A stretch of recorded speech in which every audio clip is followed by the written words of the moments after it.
رشید خان محمد نبی او مجیب زدران وروسته د افغانستان ځوان لوبغاړی قیس احمد هم د پاکستان لیګ پی اس ایل کې لوبه کولو نه انکار کړی ده. دغه ولې او په څه وجه باندې کړی ده چې په دغه ویډیو کې به زه تاسو ته وایم. خو که تاسو هم د قیس احمد مینوال یاستئ دغه ویډیو هم در سره حتما لایک کړئ. السلام علیکم ګرانو دوستانو، لکه څنګه چې تاسو خبر یاستئ د افغانستان دغه درې لوبغاړي چې کوم دي لکه رشید خان محمد نبی او مجیب زدران پاکستان کې یعنی پی اس ایل لوبه کولو نه معذرت کړی و، ورته ویلي ول چې موږ نسو کولی چې پاکستان ته درسو یا دغه پاکستان سوپر لیګ چې بقایه لوبې ترسره کیږي. حالانکه کې دغه معلومه نه ده چې ترسره به سي او که ترسره به نه سي.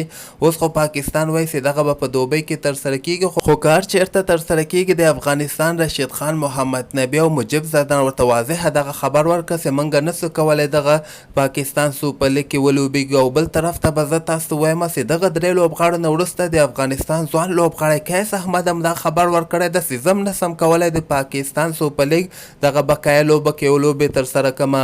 زه به تاسو ته وایم چې قیس احمد چې کوم دی هغه T20 بلاس کې د افغانستان دغه رشید خان محمد نبی او مجیب زدران او همدغسې نوین الحکم اخیستل سوي ول. دغې نه وروسته قیس احمد هم اخیستل سوی ده.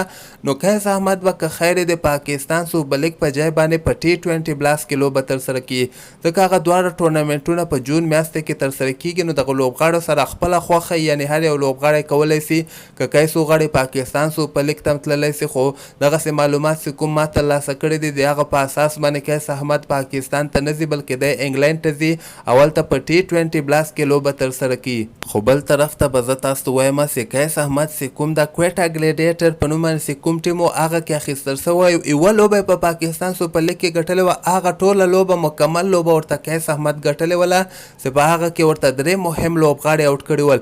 نو د قیس احمد نشتون په کویټا ګلیډیټر ټیم کې دغه به دوی ته نور هم ډېر زیات نقصان ورسي. تاسو د دې په هکله باندې څه نظر لرئ؟ آیا قیس احمد ښه فیصله کړې ده؟ نو لاندې ماته په کمنټ کې حتما ولیکئ او د کرکټ تازه خبرو لپاره تاسو دغه چینل هم در سره سبسکرایب کولی شئ.